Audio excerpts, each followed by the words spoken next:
যেটা আমার কাছে আসলে ওই সময় অ্যাবিলিটি ছিল না যে আমি একটা কম্পিউটার অ্যাফোর্ড করতে পারবো। আসসালামু আলাইকুম, আমি Asif Shahriar, assistant engineer, solution of technology. না, আজকে আমি কোনো টেকনোলজি এক্সপ্লেন করতে আসি নাই।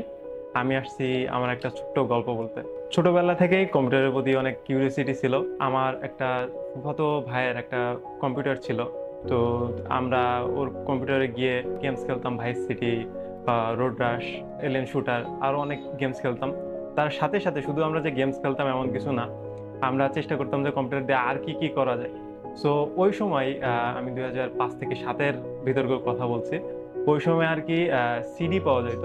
সিডি, যেটাতে আর কি মুভি কিংবা কার্টুন, গেমস ইত্যাদি ইত্যাদি পাওয়া যায়।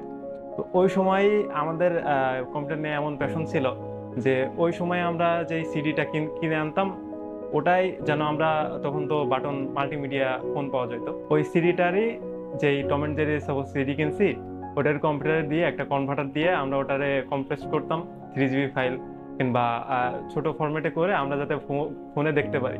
এই যে কাস্টমাইজেশন, যে আমরা শুধু পিসিতে না দেখে জিনিসটা মোবাইলে দেখতে পারি, কিংবা অবশ্য সেই সময় আমাদের এই জিনিসগুলো কেউ শেখায় নাই। এই যে কাস্টমাইজেশনের নেশা তখন থেকে, সেই প্যাশন ফলো করতে করতে যখন এসএসসি এক্সাম দিই, তারপর আমার ডিপ্লোমা ইঞ্জিনিয়ারিং এ ভর্তি হওয়া হয় অ্যাজ এ প্যাশন ফলো করে। সো আমার কম্পিউটার সায়েন্স এত ভালো লাগতো যে আমি আসলে যখন কম্পিউটার সায়েন্সে অ্যাপ্লাই করি, তখন আমার 10টা চয়েস ছিল। তো 10টা ইউনিভার্সিটি আমি 10টা ইনস্টিটিউট আমি চুজ করতে পারি। সো ওখানে আমি এমন কোনো অপশন রাখি নাই যে সিএসসি বাদে অন্য কোনো ডিপার্টমেন্ট আমি আসলে চুজই করি নাই। সো সিএসসি নিয়ে প্যাশন আমার এতটাই দৃঢ় ছিল। সো তারপরে অ্যাডমিশন নেওয়া, তারপরে যশোর পলিটেকনিকে অ্যাডমিশন নেওয়ার পরই অ্যাকচুয়ালি একটা সমস্যার সম্মুখীন হই, যেটা আমার কাছে আসলে ওই সময় অ্যাবিলিটি ছিল না যে আমি একটা কম্পিউটার অ্যাফোর্ড করতে পারবো। সো আমার কাজিন ডক্টর এ এম মুজাহিদ ভাইয়া বলে যে আমার তো একটা ওল্ড পিসি বাসায় আছে, তুই চাইলে এটা ব্যবহার করতে পারিস। আমার এখনো মনে আছে, ওটা ছিল একটা ইন্টেল পেন্টিয়াম ডি ডুয়েল কোরের একটা পিসি, সাথে ছিল একটা সিআরটি মনিটর। আপনারা জানেন যে সিআরটি মনিটর কত বড় হয় আর কত ভারী হয়। তো ওটা দিয়েই আসলে আমার যাত্রা শুরু। তারপরেই আমার ফ্রেন্ড সার্কেল, আমার ক্লাসমেট, আমার আশেপাশে এবং টিচারদের কাছে এক যে টেক গিক হিসাবে পরিচিতি পাইতে শুরু করি, যে ছেলেটা টেকনোলজি নিয়ে অনেক প্যাশন আছে, অনেক নিজে নিজে বেশ কিছু এক্সপেরিমেন্ট করে, সেই থেকে আর কি নিজে বিল্ড আপ করা। এখানে একটা ইন্টারেস্টিং কাহিনী আছে। আমরা যখন অলমোস্ট ডিপ্লোমা ইঞ্জিনিয়ারিং শেষ করি, সো লাস্টের দিকে আমরা আর কি একটা ফুল আলটিমেট সিএসসি ল্যাব বিল্ড করি। এটা আসলে টিচারদের কাছে ওই পরিমাণ ট্রাস্ট যোগাইতে হয়েছে যে আমার লিডে আমি একটা ফুল ল্যাব বিল্ড করতে দিচ্ছি। ফ্ল্যাশব্যাকটা এমন যে আসলে একটা সময় আমি পিসি অ্যাফোর্ড করতে পারতেছি না, সেইখান থেকে আসলে ডিপ্লোমা ইঞ্জিনিয়ারিং শেষ করতে করতে টিচারদের ওই ট্রাস্ট অর্জন করা, আর সেই থেকে একটা আলটিমেট সিএসসি ল্যাব তৈরি করা, এটা আসলেই সামথিং এলস। আলহামদুলিল্লাহ। তারপর পরই আসলে আমার সোহাবের জার্নি শুরু। অপারেশনাল সাপোর্ট টিমে অ্যাজ এ অ্যাসিস্ট্যান্ট ইঞ্জিনিয়ার হিসেবে জয়েন করা হয়।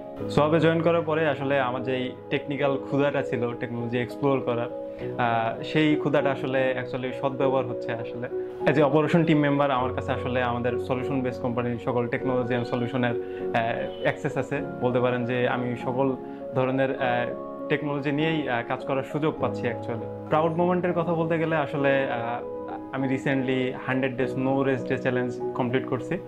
সো এটা আসলে অন্য কোনো চ্যালেঞ্জের মতো না। চিন্তা করি, প্রথমে আমার মাথার পিছনে জাস্ট একটা থট ছিল যে আসলে এ ধরনের কিছু হইতে পারে নাকি, একটা মানে ছুটি না নিয়ে টানা স্ট্রিক্টলি 100 ডেজ পর্যন্ত কি রেস্ট ছাড়া থাকা যাইতে পারে, মানে এভরিডে ওয়ার্ক করা যাইতে পারে কিনা। সে থেকে আসলে এই চ্যালেঞ্জটা শুরু করা। আমি যদি আমার লাইফে কোনো জিনিস নিয়ে প্রাউড হইতে পারি না হয়তোবা, বাট এই জিনিসটার কারণে আমি আসলে আমার লাইফে প্রাউড। সো এই জিনিসটা আসলে আপনার মেন্টালিটি এবং আপনার যে পেশেন্স, এই দুইটারই অনেক বড় একটা টেস্ট নিবে। সো আমি রিকমেন্ড করি যে লাইফে একবার হইলেও আপনারা আপনার লাইফে এটা ট্রাই করে দেখতে পারেন, যে ফুল আইসোলেট হয়ে যাওয়া, নিজের মাইন্ড অ্যান্ড বডিকে ডাইভার্ট করা into work. So that's the proud moment. Actually I don't have dream, I don't actually believe in dream, I believe in vision, ideas.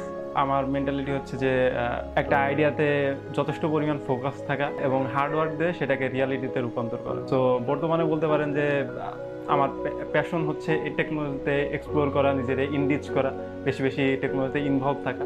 আর যদি হবির কথা বলি, তাহলে অবশ্যই বলতে হবে যে এই যে আপনাদের সাথে টেকনোলজিগুলো শেয়ার করি বা এক্সপ্রেস করি through video, text or image, এটা আসলে আমার হবি। সো আমার জন্য দোয়া করবেন যাতে আমি আসলে নিজেকে আরো টেকনোলজিতে ইনরিচ করতে পারি, নিজের টেকনোলজিতে ইনভলভ রাখতে পারি। আর দিন শেষে যেহেতু আমি সলিউশন বেসড কোম্পানিতে আছি, হয়তোবা দিন শেষে নিজের একটা সুযোগ হচ্ছে যে নিজেকে একটু হইলেও টেকনোলজিতে অবদান রাখা। সো সেটাই চেষ্টা করে যাচ্ছি, আমার জন্য দোয়া করবেন এবং সেই টেকনোলজিগুলো যেন আপনার সাথে এক্সপ্রেসও করতে পারি। So that's it for today. This is Asif Shahriar from solution of technology signing off. আসসালামু আলাইকুম।